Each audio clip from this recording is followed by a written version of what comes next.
It's 4 o'clock on a Wednesday, and you know what that means, don't you? It's time for another exciting episode of Taxi's Quarantini Happy Hour. Woohoo!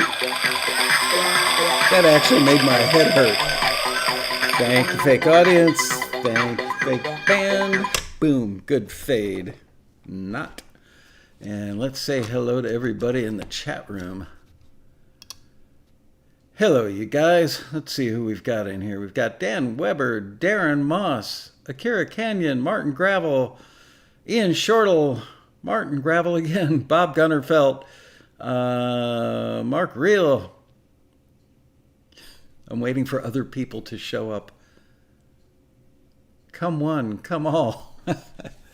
Oh, man. I can't believe it's Wednesday already. I don't know where this week is going. I really don't. What did I want to tell you? Oh, I know what I wanted to tell you guys about. I was actually about probably 30, 40 minutes ago, I was looking at the band names that you guys put in that my wife is actually copying them and pasting them into an email and sending them over to our friend who's working on the screenplay, but there was some hysterical names in there. The story you're about to see is true. The names have been changed to protect the innocent. Which story would that be? I'm trying to think there was something else. I didn't write down any notes today to talk to you guys about, so I'm winging it. We can do a Q&A, I guess. We could talk fishing. Haven't talked about fishing in about a week, I don't think. Hello, Chris Jennings. Chef Michael. Yeah, no, nothing in the smoker tonight. We're actually getting a pizza to go tonight because after today's show, I'm going to do another one of these, a private little event, like a private taxi TV for Emphatic and his band of, I don't know what you call them, his fans in New Zealand. So I'm doing a thing for just his people later on. Hopefully that goes well. So that means no time for me to make dinner tonight. And we have not had a takeout or delivered pizza once during the entire quarantine. So we're going to do that tonight. Hello, Peter Rahill. Wow, skinny turnout so far. We're 3 minutes in. Where is everybody? I was actually thinking about doing I know this will make Darren Moss very happy and very sad at the same time. I was thinking about today we should listen to some music from the folks in the chat room, but couldn't get it together. I've been trying to work on an ad, a new taxi print ad now for about 3 days, and it's just painful. Literally, those ads are much harder to write than you would think because you have to say everything exactly. It's got to be 100% true.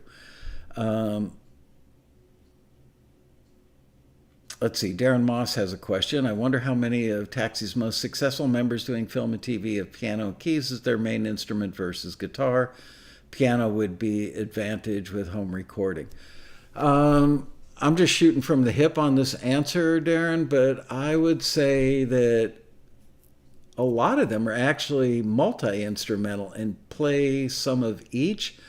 I would say that keyboards are probably favored somewhat, but then, like Paul Otten, who you guys don't really know, but he's one of our most successful members, and he's a multi-instrumentalist. Keith LeBrant, multi-instrumentalist. Trying to think who else. This reminds me. Guess who's going to be on Friday's Quarantini Happy Hour? Let's see if you guys can guess. He's a successful taxi member that I've done a taxi TV with, but I've never done a Quarantini Happy Hour with him. And I just booked that about an hour ago. He actually asked if he could do it today. That's why I don't have anything. I thought he would be able to do it. And then he said, oh, shoot, this is a hint. I've got to go to my daughter's t-ball game. And I said, your daughter's more important than me? How's that even possible? And he wrote back and said, well, I'm the coach. Nope, not Matt Hurt. Tom Cruise. Yes, Mark, you got it. Tom Cruise will be joining us on Friday's show. Matt Vanderbo, correct.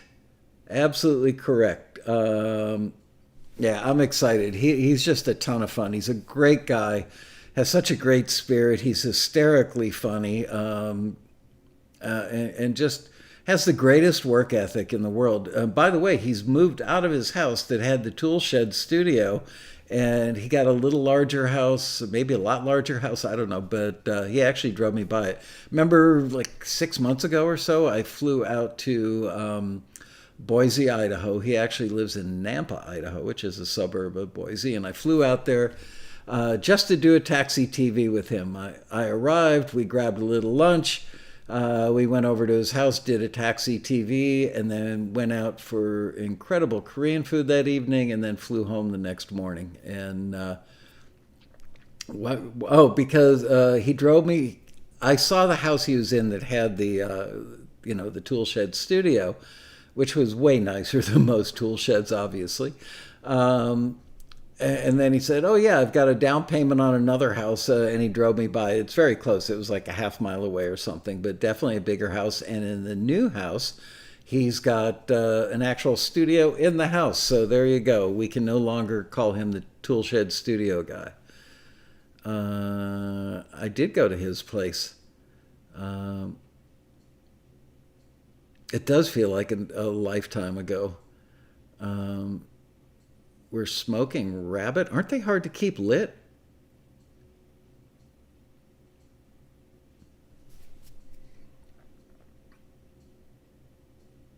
Oh, that's right. I forgot that Vanderbilt plays trumpet. Peter Rahill just said that he's done some great trumpet tracks for him.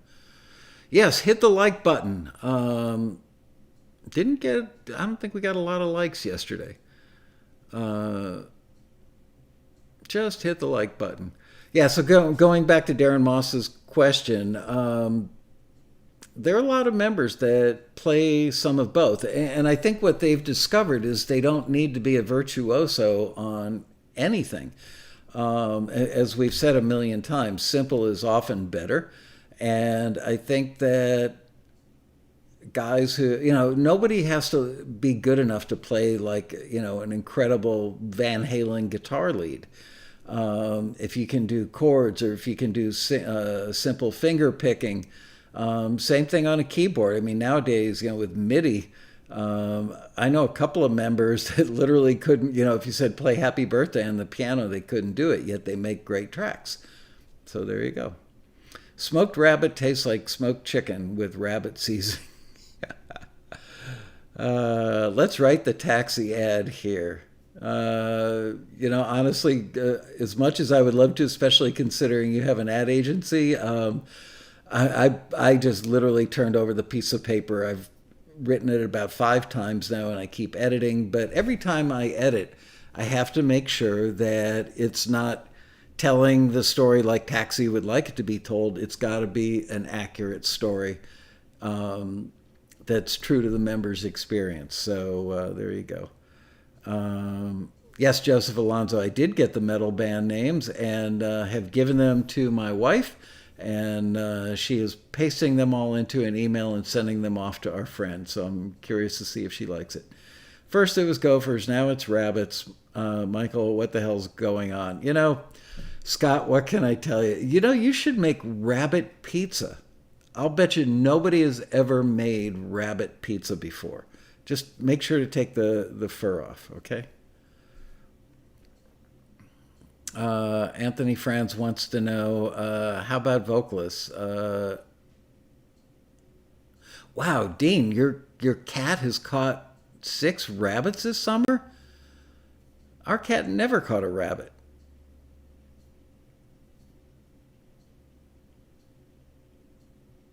Liz, no rabbit pizza, please. Well, they'll use vegan rabbit. It'll be the fake stuff. People will send it back complaining, "There's a hair on my pie." Very good, Mr. Hansen. Now that was funny. Mark Real, what about skunk pizza? Yeah, I hear it stinks. Man, what kind of cat do you have, Dino? I mean, seriously. I think we've had two different cats, maybe, yeah, two different cats in this household, and we have tons of rabbits. We actually live in a place called the Caneo Valley, which means Rabbit Valley, and I mean, I see rabbits in our yard virtually every day, and we have, and both of our cats were indoor outdoor cats, and never once did they catch a rabbit.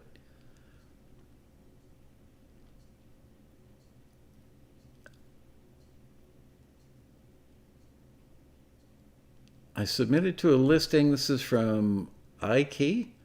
I submitted to a listing and realized I didn't send the latest version of the record. Is it too late to send the latest if the listing is closed? Yes, sadly, it is. They're already screening it. They could even be done screening it.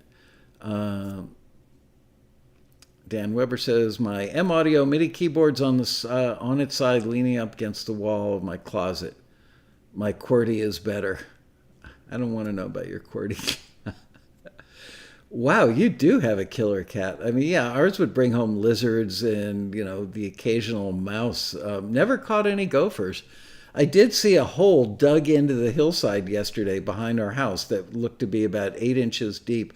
Clearly something bigger than a gopher dug it. So I'm guessing the coyote was back and didn't get picked up on the security camera because it was probably out there, doing this ferreting out a gopher.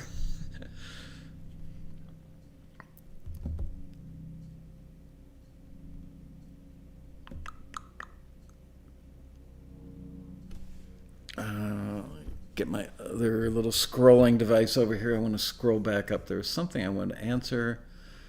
No,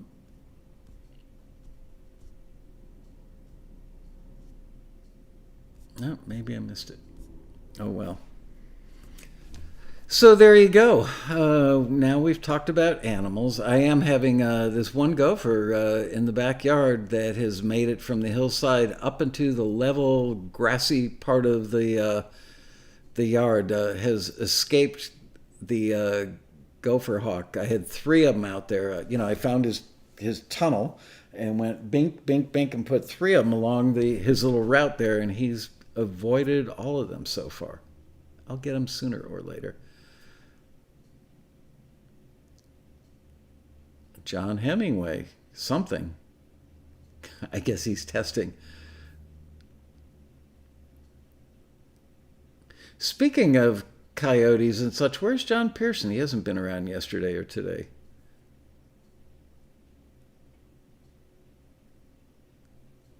What am I going to slurp today? Today I am slurping vitamin water ice. This is cool blueberry lavender. I am not a fan of lavender, I gotta say. But it tastes good in the drink. Mikey likes it. Darren Moss has a question. What song that you engineered do you hear most often out there in the wild? Radio, shops, etc. It would have to be, although I was only the assistant engineer in that record, You Are the Woman by Firefall. I hear that one in the grocery store all the time. What else do I hear? The song Comes a Time from the album Comes a Time, which I actually did engineer on that one. I hear quite a bit.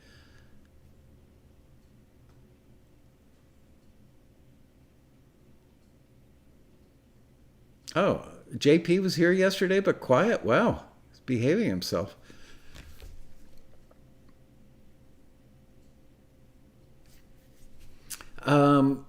I have a question for you, Darren. Is Auckland, New Zealand, what time zone does that relate to in Australia? Is it closer to your East Coast or West Coast?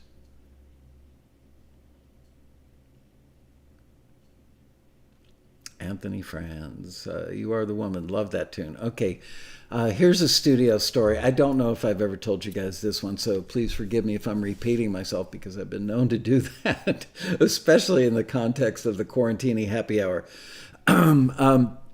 Rick Roberts was the vocalist in Firefall, lead vocalist, and also he wrote half the songs, let's say. So when he was trying to sing "You Are the Woman," he just felt like he wasn't getting the delivery that he wanted. So I think it was the producer Jim Mason gave me $100 and said, "Go to the nearest bar and find some young ladies, buy them some drinks, and say, hey, how would you like to go back to a famous recording studio and hang out in a recording session?"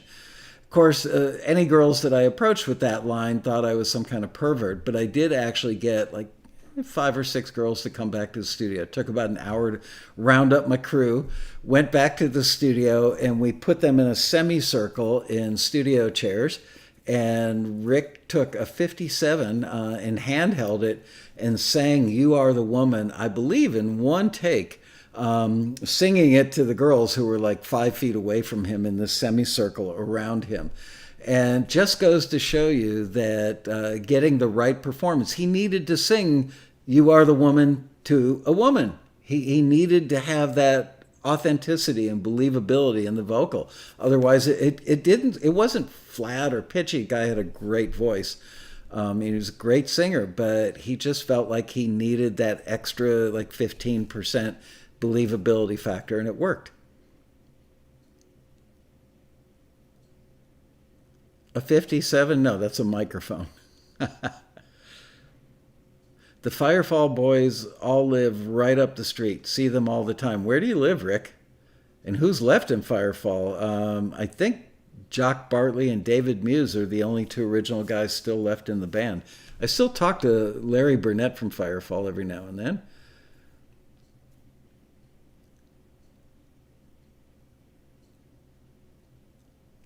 Did I get a gold record as engineer of that record? Which one, Firefall or Comes a Time with Neil Young? I got gold and platinum for both of them, actually. They're hanging up in the screener room at Taxi, as a matter of fact.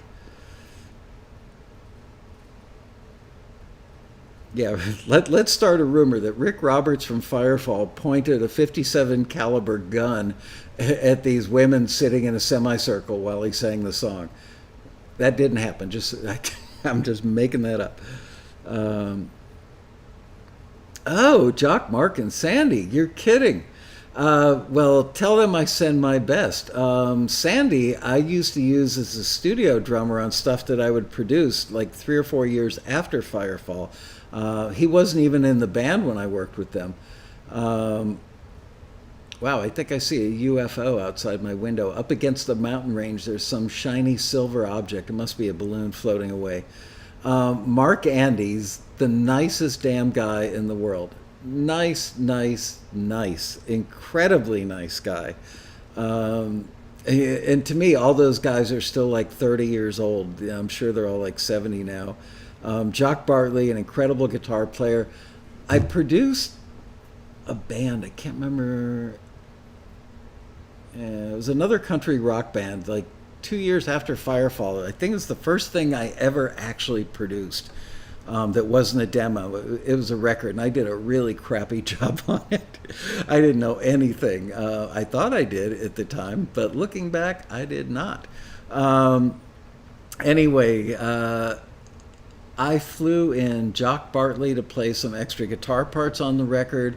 I got Chocolate Perry, who was the bass player on Crosby, Stills, Nash and Young record that I worked on that turned out to be Stills Young, Long May You Run. Got him to play bass on a couple of things, and got George Terry, who wrote Mainline Florida and was Eric Clapton's other guitar player back in the I Shot the Sheriff days.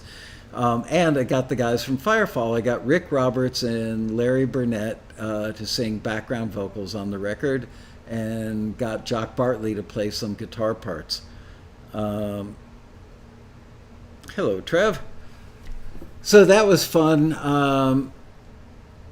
I was actually with them. I want to say the song was called Even Steven, that made it on to another Firefall record that was after my time with them. It was a song that Rick Roberts, I think Rick Roberts and Larry Burnett co-wrote it. I drove them back one night. It was actually when they were working on that record for me. They were staying at the Marriott Hotel by Miami International Airport. because the studio we were working at was actually very close to there. We were working at a place called TK Records, which was where Casey and the Sunshine Band were from. So we're working in a fairly dumpy studio. There was actually a bullet hole in, yep, you heard that right, a bullet hole in meter number, I want to say 18 on the 24-track machine. I'll tell you that. I've told you that story, right, about walking in the control room. There was no glass in the window. Anyway, after the session, we wrapped up probably like 2, 3, 4 o'clock in the morning. It was really late, and they said, come on up to the room. So I went and hung out in the room with them, and they were just jamming on their acoustics, and they were working on a song called Even Steven that made it to one of the later Firefall records, and it was actually written about Stephen Stills, who, here's a little trivia for you. Remember the song It Doesn't Matter by Stephen Stills? I'd sing it for you, but I don't want to hurt anybody. That song was actually co-written by Rick Roberts from Firefall when he was still in the Burrito Brothers, the Flying Burrito Brothers. I believe he co-wrote that song with Stephen Stills. Rick Cabot Podmore says Lunacy was the record. That's right, Lunacy, I think, was the record after the one. I worked on the eponymous Firefall record. Yep, and It Doesn't Matter, Stills' version was on the Manassas record. And the first Firefall record had the Ricky Roberts version of It Doesn't Matter on there. Joseph Alonzo, TK, yeah, KC, yep.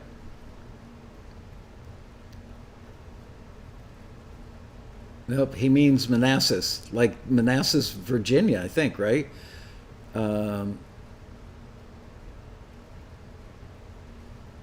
Auckland is 2 or 3 hours earlier than Melbourne, depending on daylight. Got it. New Zealand is already halfway through Thursday. Right. Wow, Richie Furet's in your neighborhood? Where do you live? Which part of Colorado are you in? Chris Hillman, there's another guy I knew back in the day. Wow. You guys are all old like me. I love it.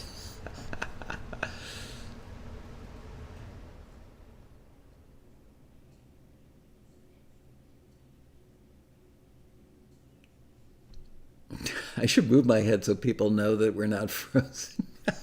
The chat has just stopped. I'm sitting here waiting for the next thing to pop up. The lighting is a little red today. That's weird. Manassas Speedway drag strip. So, Rick, where are you at in Colorado? Boulder? Do the guys still live in Boulder? Because I remember... oh, there you go, Westminster, halfway between Denver and Boulder. Yeah, when I met the guys from Firefall, I'm pretty sure they were from Boulder. Larry Burnett was actually from the Washington, D.C. area. And I think the story goes, I could be wrong about this, but I think I'm right, that he was driving a cab in and around D.C., and Ricky Roberts was forming the band Firefall. And while Burnett was driving Ricky in the back of the cab, Rick was talking about forming a new band, and they got to talking. Next thing you know, Larry Burnett ended up being in Firefall. If I received You Are the Woman today, which genre? I would say country rock. But there, I mean, it's a big problem. Back then, the genres were, pop always means popular. So like Frank Sinatra, Dean Martin, those guys made pop records. Certainly not what pop means by today's definition. It's an always moving target that's ever changing depending on what's going on and what's popular on the charts. So at the time, there really weren't a lot of... an FM radio station would play, like Jimi Hendrix 1 minute, and then a band like Firefall the next minute, and then a band like ABBA the next minute, maybe a band like Kraftwerk. It was kind of all over the place. So we really didn't think in terms of genres so much, and radio didn't either. And radio nowadays is totally genre dependent. You know, you've got urban stations, you've got country stations, you've got classical stations. I guess you had classical only back then too. You have pop stations. Now things are very segmented, and the reason, of course, is marketing and advertising, that you want to be able to hit your segment. So if you've got an urban audience, it's unlikely that many people that would like urban music are going to go listen to a country station. Therefore, country stations may not have products in their advertising that are going to appeal to an audience that would mostly populate an urban radio station, and vice versa. And pop attracts a broader, wider audience, but it might skew towards young females, maybe. Anyway.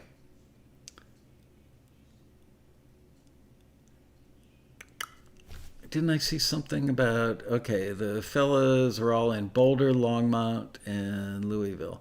Well, the next time you see them, please tell them that I send my best. Um, God, I haven't spoken to Mark Andes since probably like 1980.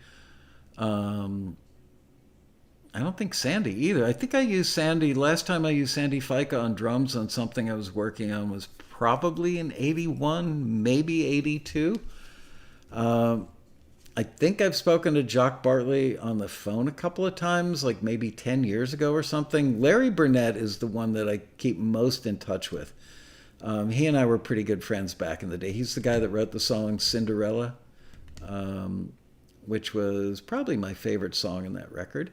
Um, and David Muse, I think, is still in the band, and he plays keyboards, saxophone, and harmonica and flute, I believe. Would I consider asking David Crosby? I always want to call him Crosby. That was like his nickname in Crosby, Stills, Nash and Young. Graham especially called him Crosby all the time. Would I consider asking him for Taxi Road Rally? We have one close mutual friend. I haven't spoken to Crosby since I worked with him. He and I didn't get along all that well. Did you? By the way, if you guys, has anybody seen the David Crosby documentary? It was really, really good. And he talks a lot about being a jerk back in the day. I think he alludes to the fact that he might still be one now. He's an unusual guy, incredibly talented. His solo album, if I could only remember my name, I think it was called probably around 1991-ish, maybe 92. Anyway, Crosby and I have a mutual friend, or two, or three actually. And he's married to a woman named Jan Dance, and she's been with him through all of it. He actually met her at Criteria. She was the receptionist when I worked there, and that's how they met, and they ended up becoming a couple and eventually getting married and having kids together. Darren Moss, give Crosby a second chance.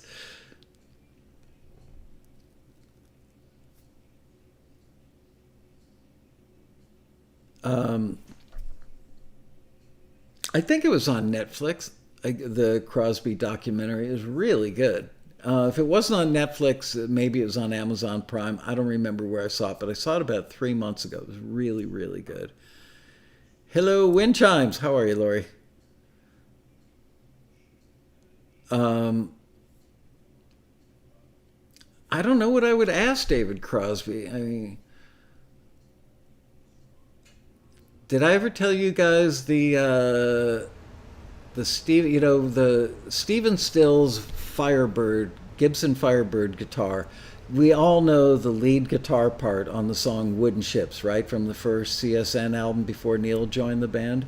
Let's see some plus ones if you guys can hear that in your head. It was kind of a sweet, muted sounding guitar with no top end on it. And it's pretty iconic solo, and a lot of fills that are also pretty iconic. I mean, any of us from that generation, excuse me, could certainly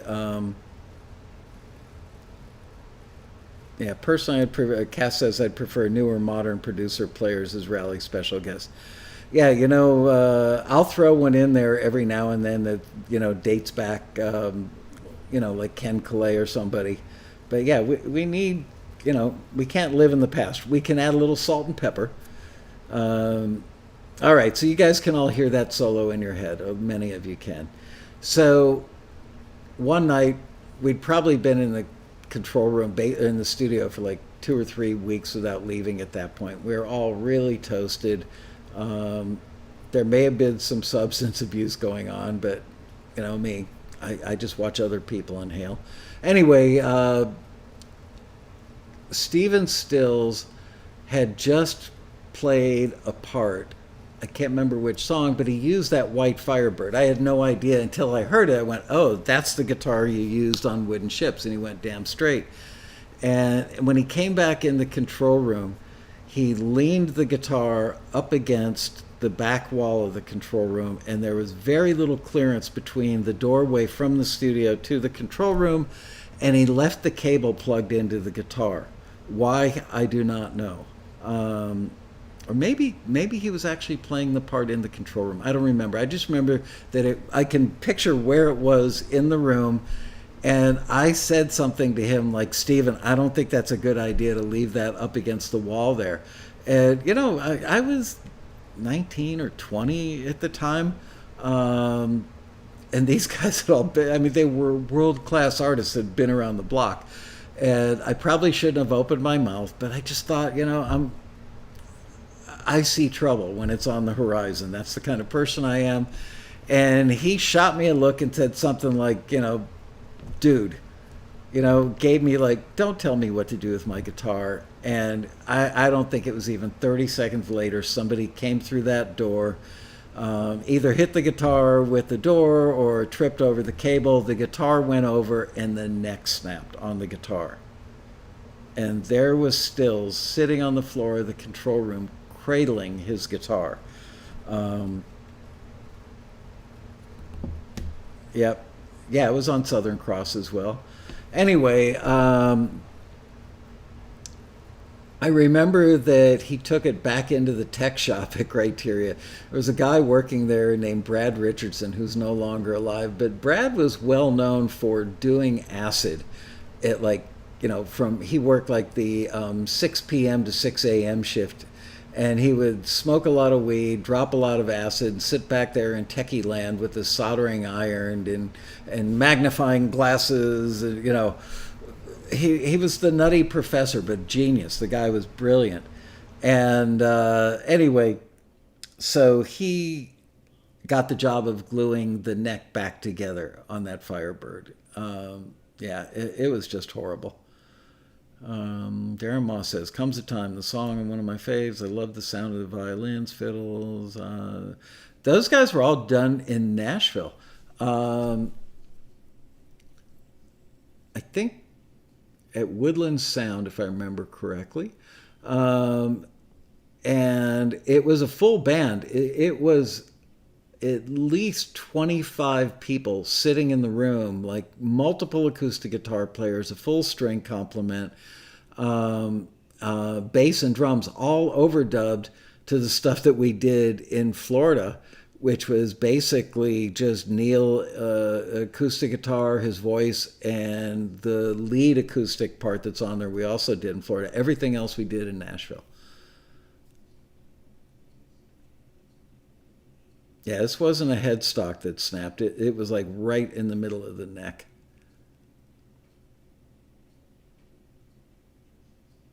Anyway, there's a couple of studio stories for you.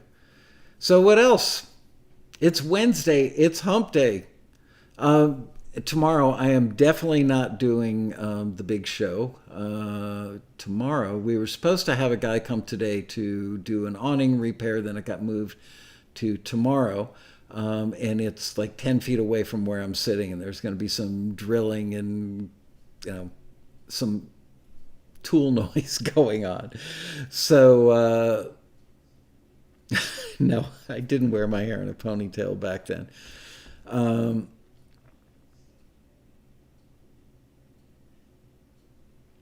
oh no. Cass, you ran over your favorite Taylor acoustic. Oh, my very first acoustic guitar that I got, probably for my like 10th birthday or something. My best friend came over to our house the day that I got it, and he said, "Let me see it." And I held it up by the neck and handed it to him, and I let go thinking he had it, and he didn't, and it dropped on the floor. It was the famous Sunburst Stella acoustic guitar. I think everybody has had the Stella, certainly people from our age category have had the Stella acoustic at one point in our lives, and the back just came off. I was just devastated. I think my father glued it back on. Nope, I never wore a ponytail. I did have long hair.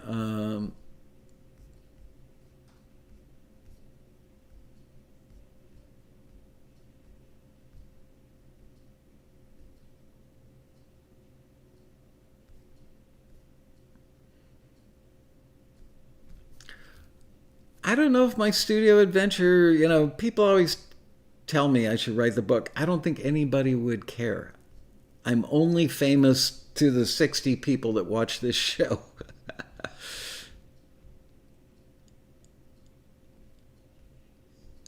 Our guitar player has similar experience with a brand new PRS. The guitar was fresh off the wall at our music store. He didn't buy it after that for some reason. Gee, I can't imagine.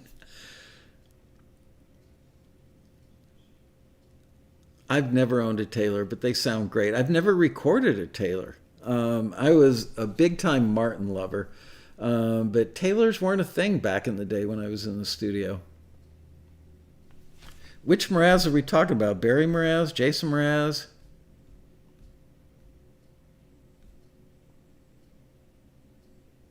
I'd sell 60 copies. There you go. I should write a business book. There's so many of them out there. Oh, the bullet in the console. Okay. Have I not told you guys this story about? So, I would.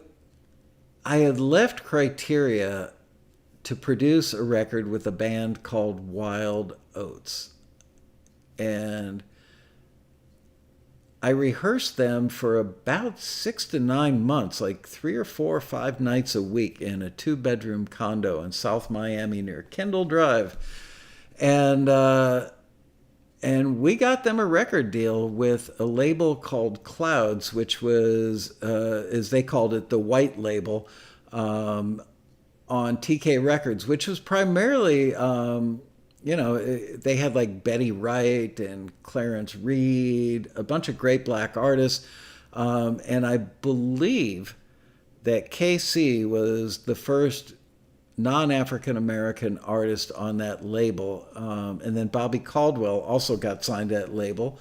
And he was also on Clouds, and the group Wild Oats was on Clouds. So we had to do it at their studio, and they had an MCI console. Wasn't anything fancy, but they had 2 studios. A little dinky one that had an old MCI 400 series that just sounded worse than the 500 series. And it was in a tiny, dumpy little room upstairs. And then they had an MCI 528 and an MCI 24 track in the bigger room downstairs. So the guy who engineered many of the sessions there was a guy who actually slept in the warehouse. He had like a little loft in the warehouse where they stored all the vinyl records. And I can't remember his name, but really, really nice guy. Had no training whatsoever as an engineer. It was all figured out seat of the pants by him. But, he didn't know a lot. But he actually worked on some great records, which just goes to prove you don't have to be a great engineer when you've got great talent on the other side of the glass.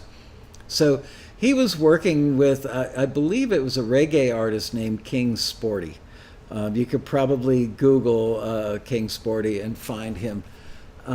King Sporty liked to tip the bottle a lot. And it was a pretty funny guy. I actually knew him a little bit. We'd all hang out in the parking lot at the studio. And hello, Ronald Schultz. Anyway, King Sporty was apparently really drunk one night, sitting on the stool out in the studio working on a vocal, and the gentleman who was the erstwhile engineer, who was also like the warehouse guy, was getting a little ticked off at old King Sporty for just being drunk and belligerent, and they got into an argument. And if I remember this correctly, remember this is like 40 some years ago, and I wasn't actually in the room for this, but saw the aftermath the next day. So King Sporty said something like, the engineer wanted to call it a night because King Sporty was just wasted, not getting anywhere. And the engineer's like, I want to go to bed. I don't want to stay up till 4 o'clock in the morning because you're high on whatever and drunk on whatever. King Sporty whipped out a gun and starts like, if you leave now, you'll never work in this industry again, kind of thing. And at some point, the engineer guy said, you need to put that thing away because I've got one too. Oh, yeah? And shooting occurred. And a bullet went right through the window, the windows that are built like this that separate the studio from the control room. Totally took out both those windows, went right over the engineer's shoulder and into, it was either meter number 17 or 18. I remember the next night I showed up to do a Wild Oats session there. I think it was just overdubs, might have been mixing, I don't know. And I walked in the room. Somebody said something to me as I walked through the lobby about, you're not working tonight. And I went, oh, yeah, I am. And I didn't know what they meant. I got in there and I walked in and I didn't even notice that the windows between the studio and the control room were gone because normally glass, you don't notice it. And, but when I went to sit down at the console, I could see that one of the meters wasn't lit up. It didn't have any plexiglass, or glass, whatever they had in the front of the meter. And the meter was blown out. I think it was hit with a round from a 38 out in the studio. Anyway, so I also remember when we first got that band signed, that the label had a disco producer named Ray Martinez who had just produced a band called Foxy that had a disco hit. And they insisted that I co-produce with him. And also the head marketing guy from the label was the one that actually first heard the band and took it to the president of the label. And so he wanted to be a producer on the record. So I had two co-producers. First of all, the guy named Howard Smiley was like never there. He was there for like a rhythm track or two, maybe. And the other guy, who was the producer of the band named Foxy, had a briefcase. He was a disco producer. He didn't know anything about, acoustic country rock. And he was just horrified that the label was forcing him to work on this record. And one night he opened up his briefcase, like 3 nights into the record, opened up his briefcase to whip out a cassette to play us something that he liked the sound of a certain instrument on. And when he opened up his briefcase, there was a 38 revolver in his briefcase. It's like everybody that worked there apparently had a gun on them. It was a tough studio, but I had a great time. I actually really sucked as an engineer and a producer back then. But yet I knew more than other people that were running that console. So there were nights where there were some pretty big records being made by people who probably should have been touching a console at the time. And they would call me up at like 3, 4 o'clock in the morning and say, can you come down here and show us how to, get a horn sound or something? It was really funny. No, it wasn't Hall & Oates. It was a band called Wild Oats. Yep, that was definitely called Pegging the Meter. That's right, Foxy did the song Get Off. I shot the console. Wow, you guys are funny today. I think I've got a picture of me sitting at that console working on that record, but it's at the office.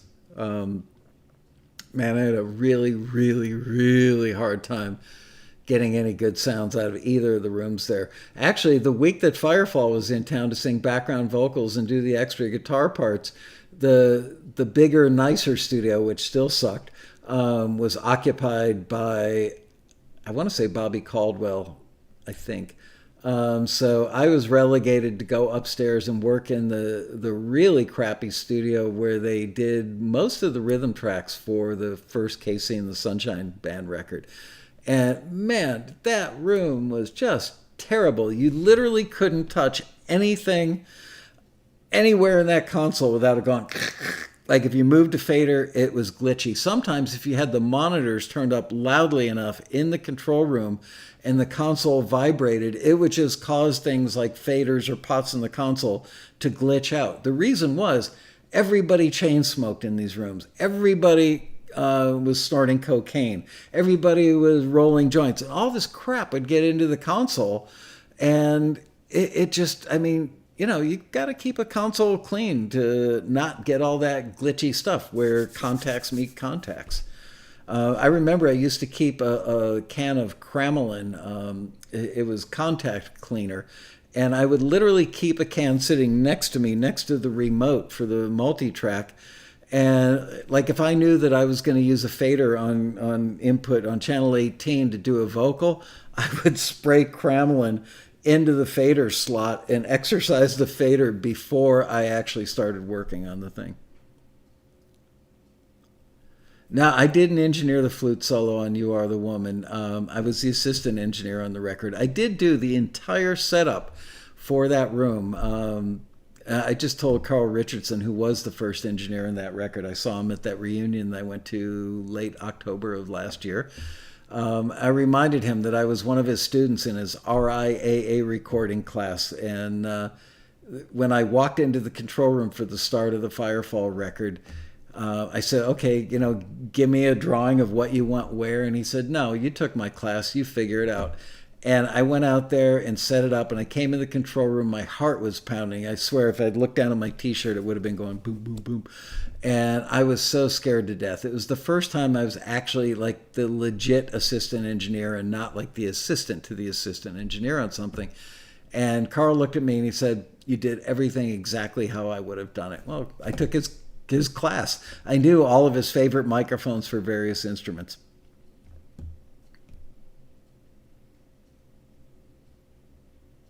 Taxi the Musical, there you go. No singing and dancing from this guy.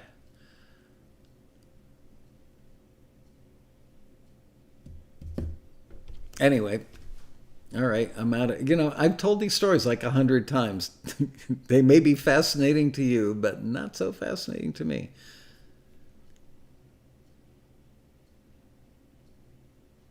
No bullet in the console, Darren. It was bullet in the tape machine. I want to say it was meter 17. Yeah, it was meter 17. It was on the left side of the meter bridge on the tape machine, the bottom left corner. That would have been meter 17.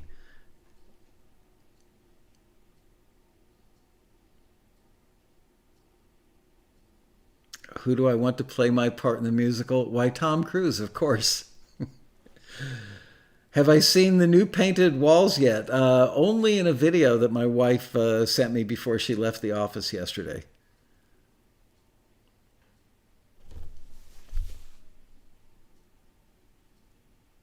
Who would be the best modern Taxi Road Rally guest of honor?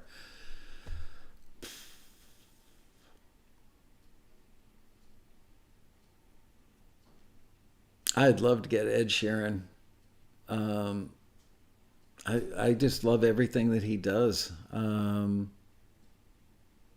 Let's track down David Cameron. You know who I would love to get, but again, kind of old school? Cameron Crowe, the film director, producer, writer who did Almost Famous.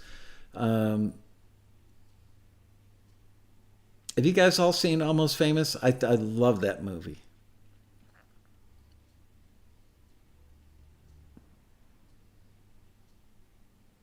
I've actually tried to get Paul McCartney twice. Somebody that was a Taxi screener for years is like a senior creative person at MPL, his publishing company. And so she had me draft up a proposal and I sent it over and she presented it to him, but he wasn't going to be in the States at the time. Cameron Crowe, Rolling Stone journalist as well, that's right. Almost Famous, love that movie. Kate Hudson, yeah, that was her breakthrough or breakout performance, man. I think that was one of the greatest performances of all time because there were so many scenes where she didn't have to say a word, but you knew exactly how that character was feeling. It's all happening. Wow, can't believe you remember that. Ringo Starr, I've tried to get twice. Almost got him one time.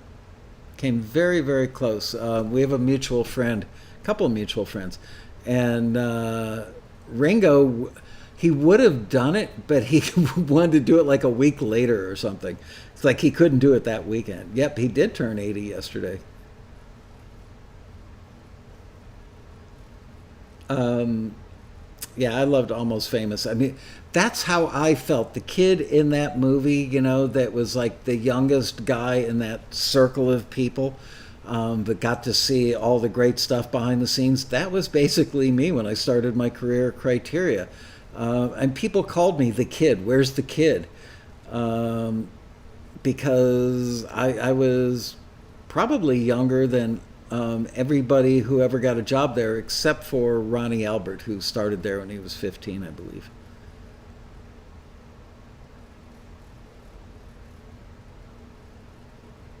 Jim Pederick. I know that name. Oh, somebody actually, I think somebody reached out on his behalf and asked me if I wanted to have him at a road rally.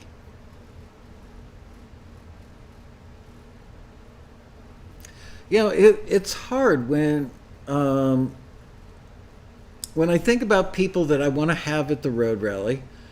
I have to think, especially for the kickoff guest on Friday morning. I want somebody that's got a message that appeals to all the people in the ballroom. I mean, I'll do something like, how can I say no to, like getting a classic hit songwriter up there, just because they are who they are, and I love to hear their history.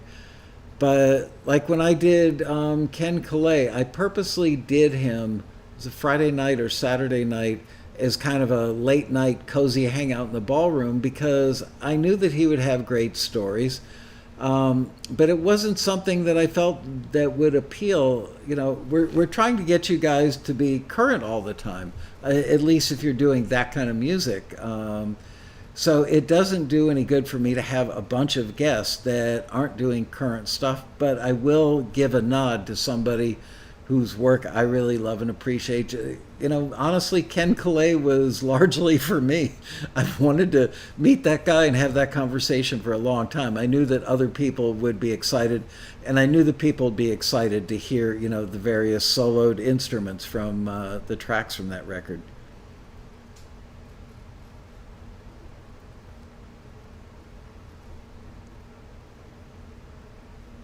I've tried Carole King at least once, if not twice. I actually know one of her daughters pretty well. Um,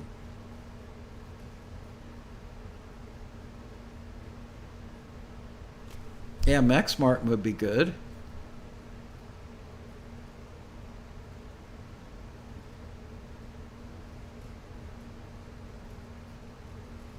Atticus Ross. Yeah, I would love to get him up there and just say, "Can you show us how to do a drone?" And he would sit there and go,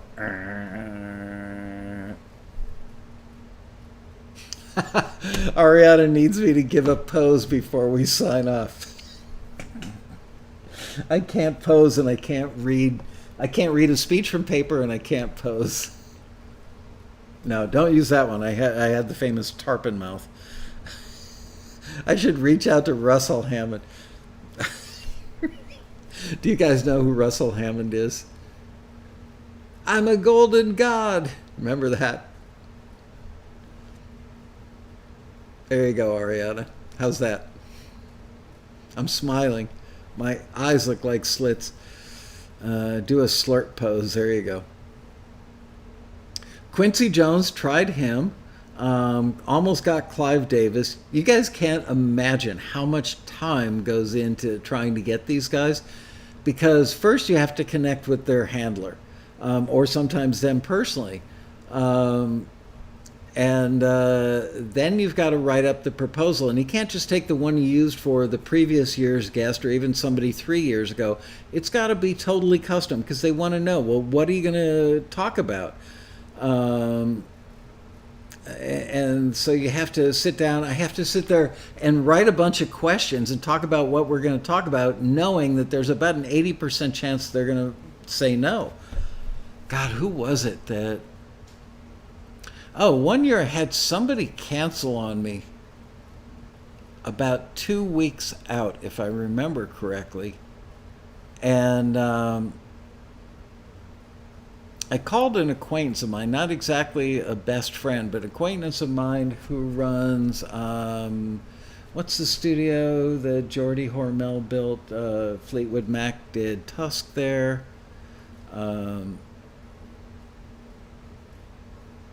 Marty Rifkin and I have actually talked about him coming to the road rally. What? Yeah, damn, where's my phone?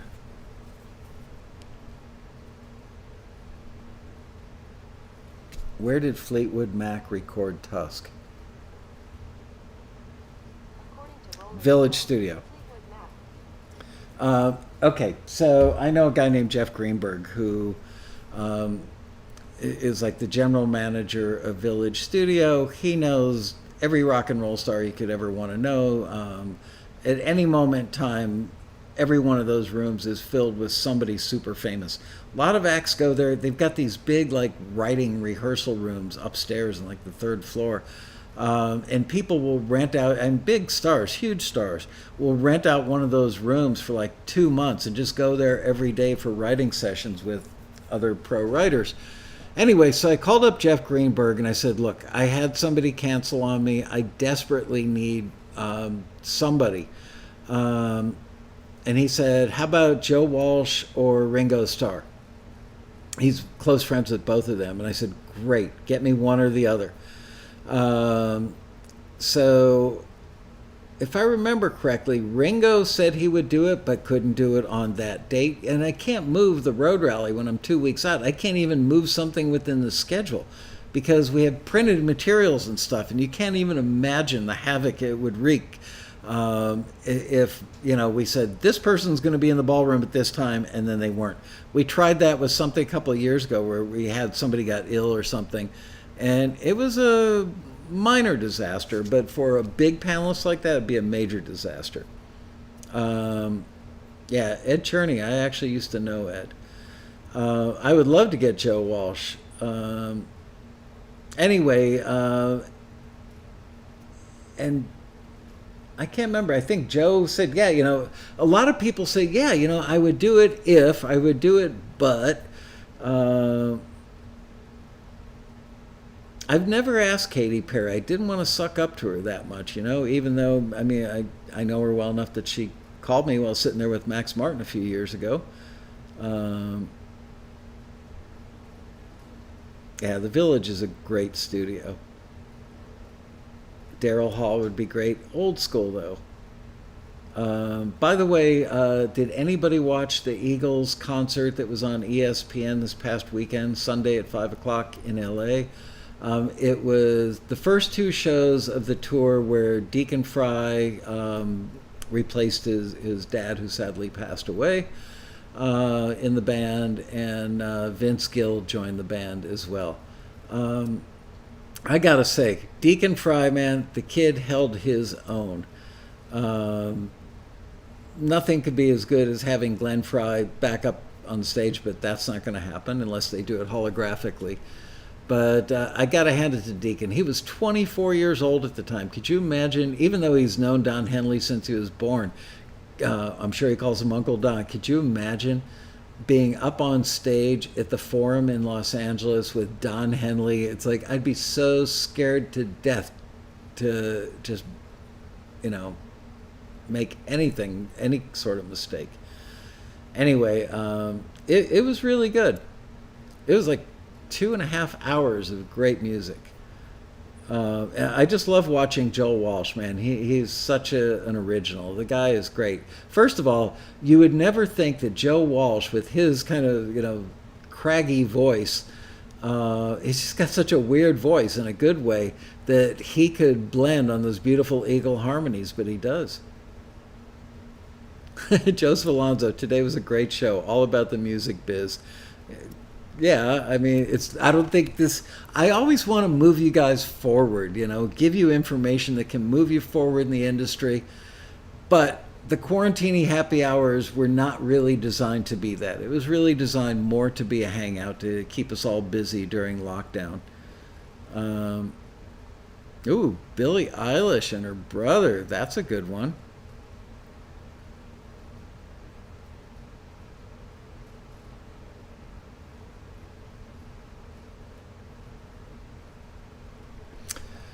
Anyway, I should get going. I've got to do that. Hello, Giovanni. Congratulations on just joining Taxi. Yes, Joe does squeeze every note from his Strat. Anyway, I've got to go do that other thing for Emphatic in Auckland, New Zealand in exactly 29 minutes. So I've got to go back into hair and makeup and get ready for the big show. Actually, I got to eat something. I'm starving. So I will see you guys not tomorrow. Remember, tomorrow, no Quarantini Happy Hour. Getting the awning done. Friday, we will be back, and we're going to be joined by none other than Matt Vanderbo. So if you have any more ideas for the 80s hair band, metal band people, drop it in the comments after today's show. I would greatly appreciate that. Some of the stuff you guys put in there was awesome and hilarious. Give us a like. Hit the subscribe button if you're new to the Taxi YouTube channel and you're not a subscriber yet. Go ahead. Hit that sucker. And I will see you guys in 48 hours. All right? Bye, you guys. Whoops. Forgot the music. Damn. There we go. The band is fired up. The audience is fired up. Quarantini Rehab. There we go. See you guys on Friday. And don't forget, Robin Frederick on Monday.